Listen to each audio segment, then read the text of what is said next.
The woman, the wife, she is the homemaker. She takes care of the home, she takes care of herself, and she does the cooking and the cleaning. We like cooking, we like running a home, we like supporting our husbands and having good marriages. This is the greatest work I will ever do. Being a mother, wife, mother, wife, mother, wife, mother, wife, mother, wife.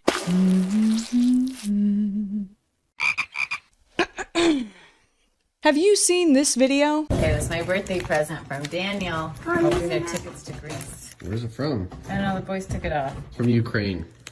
So, plane tickets? That's Hannah Nealman, who goes by Ballerina Farm on TikTok, where she has over 9.6 million followers. She might have come across your For You page before, making meals from scratch while a football team roster of children trade turns clinging to her. Hell, she's one step away from making the mozzarella for this lasagna with her own breast milk. What do you think her husband, Daniel Nealman, son of millionaire founder of multiple airlines, got his wife of 13 years for her birthday? I'll give you a hint. It's not tickets to Greece. Not even with that sweet family discount. Ooh, a hat I can wear in Greece. It's not a hat. Oh, my egg apron! He did it. Great, I can gather eggs. You're welcome. Thanks, honey. People really didn't enjoy watching the light leave a demure housewife's eyes after opening a disappointing gift while her husband loomed over her and demanded her gratitude. For some strange reason. But they became even more concerned after... Can I help you? Oh, don't mind me. I'm just making a YouTube video. Love what you've done with the furniture, by the way.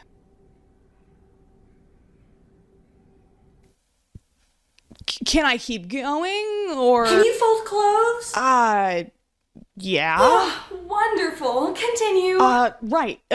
Okay. But they became even more concerned after Megan Agnew published her experience interviewing, or rather, trying to interview Hannah on their Utah farm for the Sunday Times. According to Megan, it was difficult to talk to Hannah without her husband or a child chiming in with their opinion. Hannah is presented as the queen of tradwives, seemingly able to do the impossible, popping out babies like a Pez dispenser while maintaining a beauty pageant-ready body, somehow juggling all the tasks required to raise a rapidly growing family. But Megan's article also offers a peek behind the curtains, some insight into what goes on when the cameras are off, and I want to highlight a couple of disturbing details. Hannah is a talented dancer and was attending Juilliard, an incredibly prestigious performing arts college, when she was introduced to Daniel. Bum bum bum. Daniel insists that he wanted to marry Hannah the moment he laid eyes on her, but that Hannah dodged his advances for 6 months. One day, when Hannah offhandedly mentioned her flight back to Juilliard, Daniel pulled strings at JetBlue since his father was an owner and made sure that he got the seat right next to hers, which is, so romantic. horrifying. I was gonna say horrifying. Using daddy's influence to be in close proximity with a woman who rejected you for hours while thousands of feet in the air? If this had been used as a plot device in a horror movie, I would have said it was unrealistic. I guess Daniel can buy plane tickets if it means he's gonna get some tail. Hannah wanted to date for a year so that she could finish school, but Daniel was going for that Mormon marriage speedrun world record, I guess, so after 1 month, they were engaged, 2 months after that, they were married, and 3 months after that, she was pregnant with their first child. The article describes Hannah's life as slowly being smothered by the expectations of her husband and the needs of her children. Daniel doesn't want to hire a nanny, so Hannah takes care of their 8 children alone. Hannah only experiences the pain relief of an epidural during the one birth Daniel didn't attend. The barn that was going to be a dance studio becomes a schoolhouse, and Hannah's sequined gowns are moved into the garage. Slowly but surely, the dreams of the ballerina are pushed out of the picture, while a tiny framed dancer hangs above the stove as a reminder of the life she could have had. But hold on, have you seen the Nealmans Neilman's response video? I'm sorry. Who are you again? A physical representation of your inability to resist an unnecessary costume change. Huh? Sorry, I mean a simplified characterization of your ideological opposition that interrupts the video periodically for comedic effect. Wow, how creative. No YouTuber has ever done this before. Some might call me a straw man, but I go by Nancy. Well, you're right, Nancy. The Neilmans did post a response video. They were, not happy. A couple of weeks ago, we had a reporter come into our home to learn more about our family and business. We thought the interview went really well. We were taken back, however, when we saw the printed article, which shocked us and shocked the world by being an attack on our family and my marriage, portraying me as oppressed, with my husband being the culprit. This couldn't be further from the truth. Nothing we said in the interview implied this conclusion, which leads me to believe the angle taken was predetermined. We aren't done having babies. We are excited for our new farm store to open, and I can't wait to see what the future holds for the rest of it. But for now, I'm doing what I love most, being a mother, wife, a businesswoman, a farmer, a lover of Jesus, and making meals from scratch. That British had an agenda. Whoa, careful there, Nancy. We wouldn't want your husband to overhear you using that unladylike language now, would we? Contrary to popular belief, journalists are human, and humans have biases. Megan did not put a lot of effort in to conceal hers, and while I ultimately agree with many of her points, I think the article was diluted by her personal speculations about the Neilmans and her sloppy social commentary. It was so bad she had to retract it and write an apology. I don't know how that rumor started. The original article is still available, and Megan's follow-up was a retrospective, not a retraction. It's important to note that while the Neilmans disagreed with Hannah being framed as a victim, they didn't deny any of the basic details about their relationship that Megan published in either their video response or the statement on their website. Speaking of websites... Is that really the segue you're going with? Yep, speaking of websites, I'd like to take a second to talk about today's sponsor, Opera. The Opera desktop browser is packed with tons of unique features like a built-in ad blocker that can get rid of pesky pop-ups with a single click, and a toggleable VPN that can protect your privacy online. Say goodbye to boring browsers and customize your experience with fun wallpapers like this epic animation of that lawyer guy from that one show. When I'm working on a video, it doesn't take long before I am buried in tabs, but the Opera Tab Island feature keeps related tabs organized into collapsible groups, so I can keep track of all of my super important research. You can even label each tab with its own unique emoji. That's right, I'm putting poop emojis on all of these tabs, and no one can stop me. Opera lets me detach my YouTube videos into a floating window so I can feed my fried dopamine receptors that sweet, never-ending stream of content that they crave no matter where I navigate on my computer. It's also convenient to play music from the sidebar, so the angelic voice of Chapel Roan is always there to motivate me. The Opera Assistant Aria is also easy to access from the command line, providing explanations or translations when you highlight any text using real-time information from the web. Click the first link in my description and download the Opera desktop browser for free today. Okay, are you done now? But regardless of your feelings about Megan Agnew's interview and whether or not Hannah Neilman even identifies with the label, the article has once again ignited a fierce debate about tradwives. And I'm here to introduce something to the conversation: the internet's kryptonite, nuance. Oh my god! I left the oven on! Female hysteria. Am I right? You see, while many are mourning the crushed dreams of the ballerina turned housewife, others are a lot more skeptical. I don't feel bad for Hannah Neilman of Ballerina Farm, because she lives in a hell of her own making. Hannah wasn't some naive, sheltered girl who never saw anything of the world. She chose to marry her husband, and she chose to give up her dream of being a ballerina. And now she chooses to glamorize her lifestyle and influence young women all over the world through her social media profiles. She is a willing participant in all of these things. When do we as women start to hold each other accountable for our own choices? I completely get how it can be incredibly frustrating to watch thousands of people lavish unwanted pity on someone as privileged as Hannah Neilman. It's easy to say that she chose this life and seems happy, so why should we care? But I think this dismissal of Hannah's experience as a choice she made greatly underestimates the influence of religion. Dinner's ready. Okay, cool. You cannot analyze the... I said dinner's ready! Okay, I'm coming.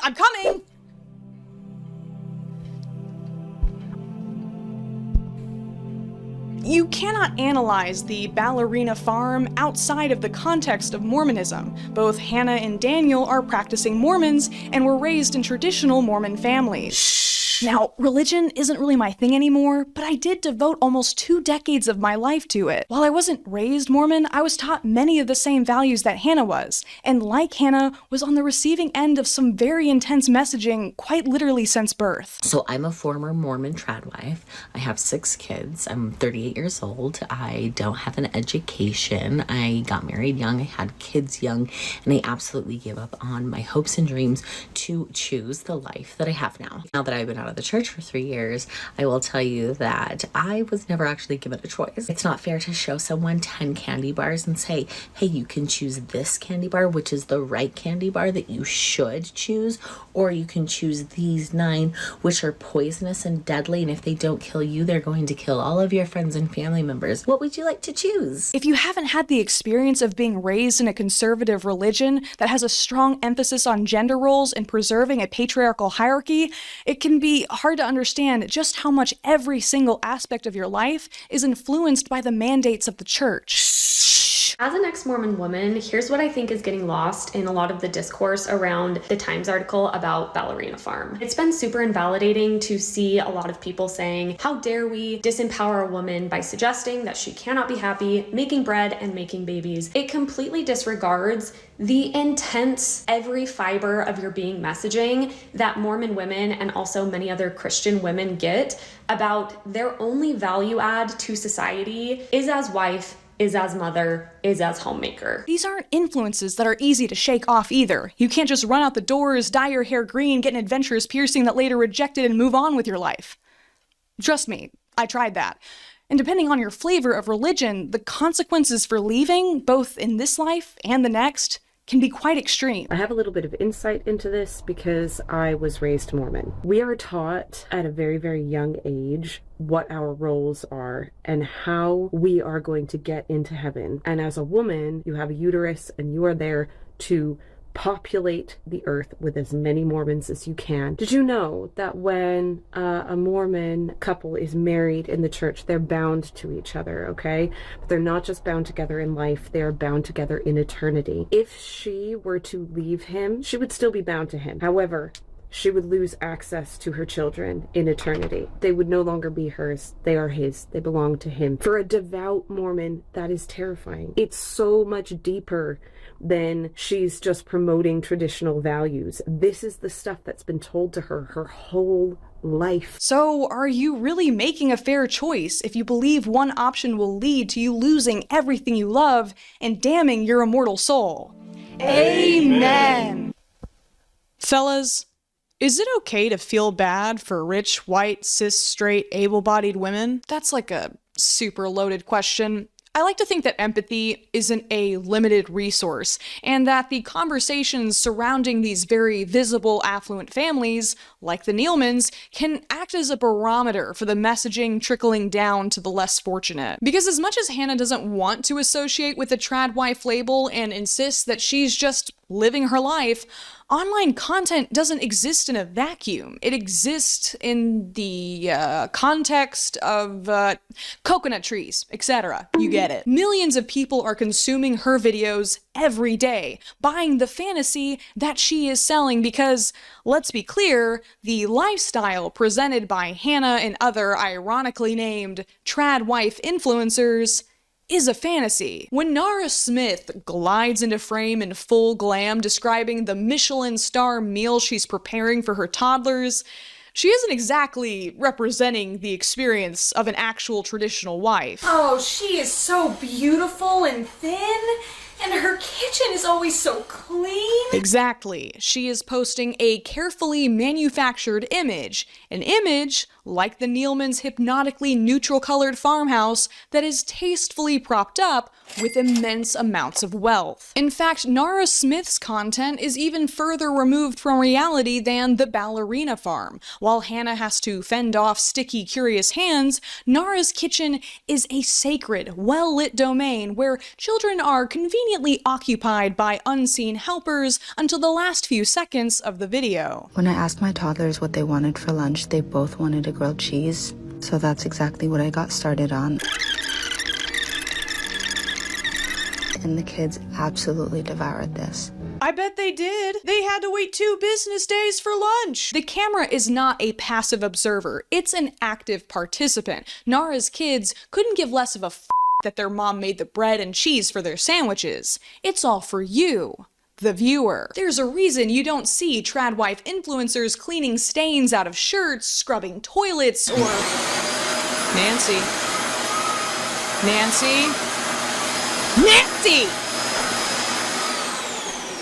Sorry. That effortlessness is part of the brand. Every ingredient needed to satisfy her family's random requests just so happens to be lying around, even to the point of absurdity. My sister's in town to visit, and she's been craving bubblegum so bad, but she ran out, so I just decided to make it for her. Before combining my gum base with some corn syrup, we were about to go to bed when I realized that we were all out of toothpaste, and so he started out by measuring something to make clean. Are we shopping at the same grocery stores? I don't think I've leveled up enough to unlock the aisles where they sell this stuff. The thing is, though, not all trad wife influencers are created equal. Some, like Hannah and Nara, simply film a curated view of the gender roles their faith dictates.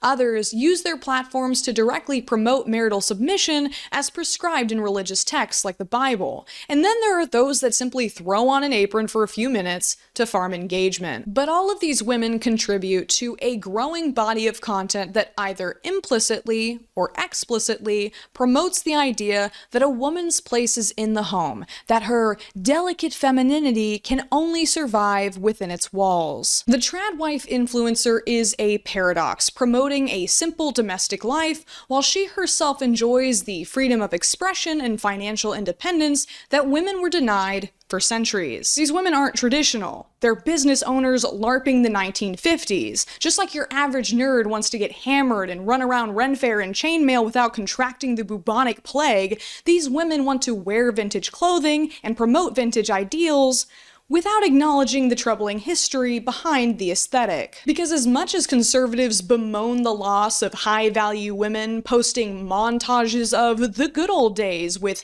vaguely racist undertones, the perfect housewives of the past were famously subjected to lobotomies or had to sedate themselves with barbiturates just to tolerate their lives. What? This is just mommy's little helper. Of those who managed without medical assistance, many did so by sacrificing their own health and happiness over and over and over again. People like you always act like we're one TikTok away from the Handmaid's Tale. We just want to stay home, bake bread, and have babies. Why are you so threatened by us?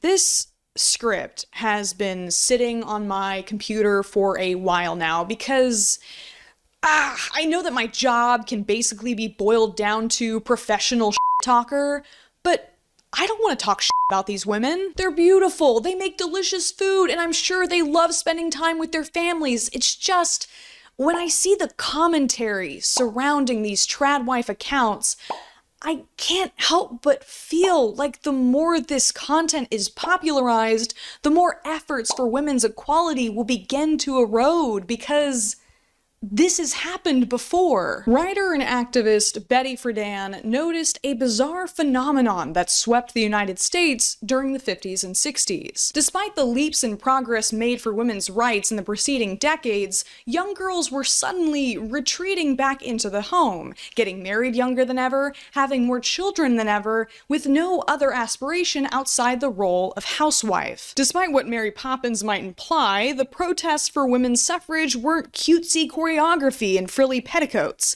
Women starved themselves, were imprisoned, and even killed fighting for their rights to vote, to work, and to be educated. If these women in recent memory had suffered so much, how could their own daughters and granddaughters flee from such dearly won freedom? What happened? Friedan describes a creeping influence that began to permeate American life. Slowly but surely, the stories of brave heroines pursuing success and reports on world affairs were choked out of women's magazines by advice columns on happy marriages, sandwiched between ads for vacuum cleaners. Women's college attendance plummeted, and of those who did graduate, few went on to pursue a career. Why should they? The very educators whose responsibility it was to foster their intellect were the ones telling them over and over again that they would have to choose between having a family and having a job. The memory of the suffragette was distorted into an ugly, bitter spinster who compromised her own womanhood by demanding the same rights as men. Sound familiar? Women weren't forced into the home. They were gently lured back inside through the combined efforts of advertisers, academics, and politicians who all benefited from maintaining the status quo that suffragettes had upset. They sold women an idea that Friedan coined the feminine mystique, the title of her book. Ugh. That's right. I'm one of those YouTubers who has books in their videos now. Friedan defines the feminine mystique as the assumption that women can find fulfillment through marriage and motherhood alone. But in her own experience, and the experience of countless other housewives across the country, even amongst the most socially privileged, this traditional position left them with intense feelings of dissatisfaction, fatigue, and general unhappiness. Now, to be clear, the feminine mystique has its serious blind spots. And when I say serious, I mean serious. But the warnings in this book are unfortunately as relevant today as they were in 1963. That the packaging for patriarchal values can be very pretty. In fact, they can be presented as reaffirming women's femininity, protecting them from the harshness of the outside world. Women should consider themselves lucky that they get to stay home and fulfill their biological destiny while men, I don't know, explore the stars. As Friedan puts it, protectiveness has often muffled the sound of doors closing against women. Wait a second. Nah, here we go. I know what you are. Say it. Out loud. Say it. A feminist! And it's at this point that I am forced to acknowledge that I am the traditionalists' worst nightmare. The thing that makes them toss and turn at night, terrified that their daughters will turn into a hairy, opinionated, tattooed, gender nonconforming, unmarried freak with too many piercings that lives alone with their cat. We're effectively run in this country via the Democrats, via our corporate oligarchs, by a bunch of childless cat ladies. But worst of all, a feminist, a man-hater who draws unsuspecting girls to their doom with my siren's call, hell-bent on destroying the country. But don't worry, you can kill them by driving a stake through their heart. No, Nancy, that's vampire. Actually, technically you could kill a lot of things that way. See? There is so much misinformation about feminism online that it would probably be easier for me to explain to you what feminism is by telling you what it isn't. I'm not a feminist. I can see men and I don't immediately feel threatened. Actually, I have many male friends, and I'm dating a man. Sorry, Chapel Roan, I have failed you. I'm not a feminist. I can wear dresses and feel pretty. Not to brag or anything, but I actually think I look pretty phenomenal in a dress. Not that one, though. That one is, hideous. I'm not a feminist. Thank you. That's actually just basic politeness that everyone should participate in. The only factor that should determine who opens a door for who is whoever gets there first. I'm not a feminist.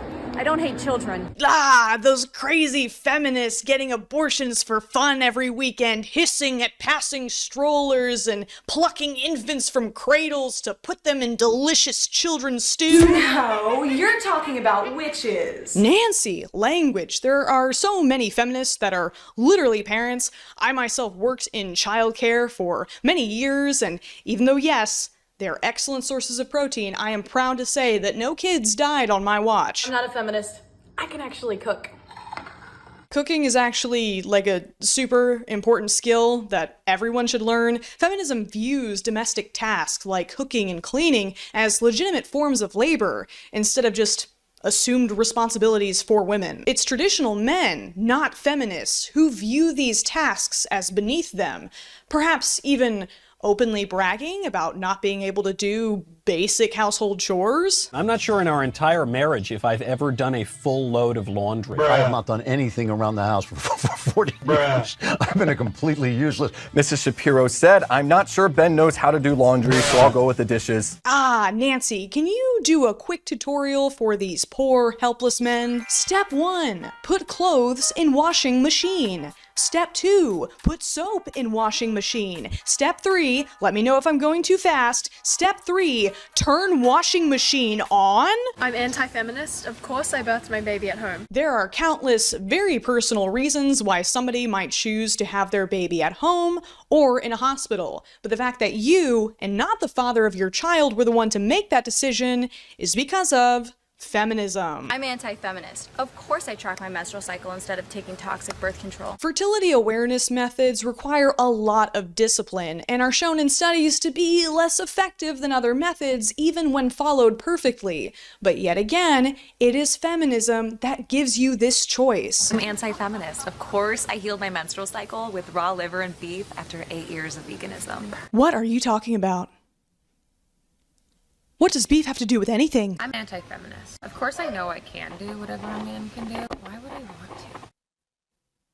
Huh? Okay, clearly you guys need some help. So here are some actual critiques of feminism. You could point out that historically the movement has excluded people of color. Nancy, are you writing this down? The movement has historically... As well as LGBTQ plus voices. In fact, a very prominent Harry Potter writing feminist has been spearheading a black mold-fueled campaign against trans people for years now. I hope you like the taste of lawsuits, JK. But if you just want to call us ugly and mean, that's okay too, I guess. Though maybe you should shut the up and sit the down because, you know, you're not feminist. So maybe you should let the men do the talking.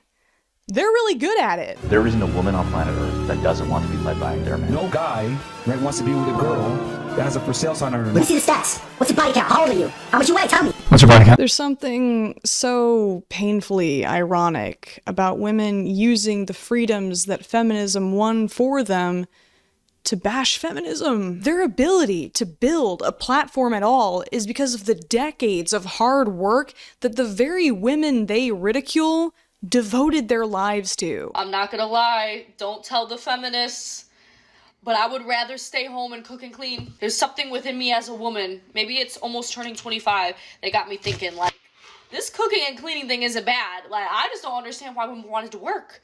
What was the point? Like, there is nothing satisfying about working. Hey Mallory, guess what?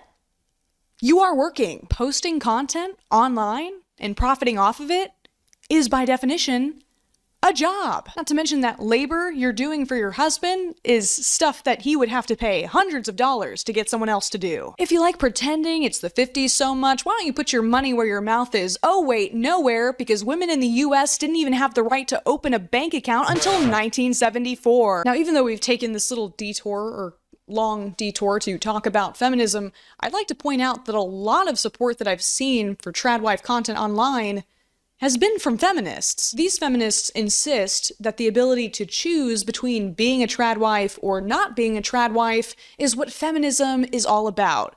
And to a point, I do agree. But I think that feminism that only focuses on women's agency to make decisions and doesn't investigate the social pressures behind these decisions and consequences for these decisions leaves women vulnerable to exploitation. Because while these TikTokers get to cosplay being a tradwife, real stay-at-home moms suffer the consequences, and women deserve to know what they are risking. Ever wonder why you never seem to see older tradwife influencers? That's because a lot of older tradwives have stories to tell. For those of you who don't know, I was a stay-at-home housewife from when I was 17 to nearly 27. I was incredibly submissive and I loved him absolutely unconditionally, regardless of what he did to me. I wasn't allowed to get tattoos. He had absolute say over what I looked like. He would decide how I dressed, how I wore my hair. I learned how to cook like a chef because his expectation was, from the time I was, again, 17 years old, was that I made everything from scratch. When you leave, you have no ability to make your own money. You have no financial independence. You have to figure out how to untangle all of his wants over your needs. I am still a good 10, 15 years behind everyone else my age. In 1995, got married. 1997, had my first baby. 2000, had my second. 2004, had my third. No career, no education beyond a high school diploma.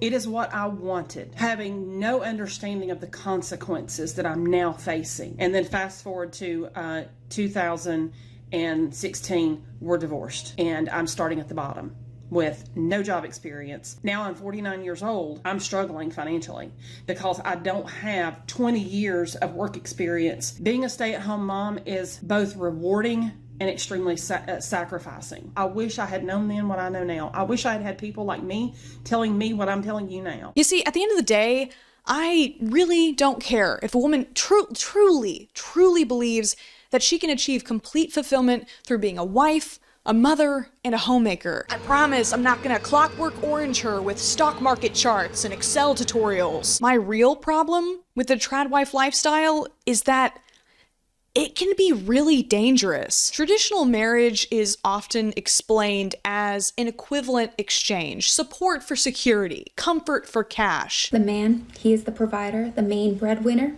He goes out of the house and works. The woman, the wife, she is the homemaker. But the husband is holding all the cards. If he decides to walk away from the table, the wife is left with no job, no education, and years of missing work experience. The wife's well-being is completely dependent on the goodwill of the husband. If he's a good guy, things are good.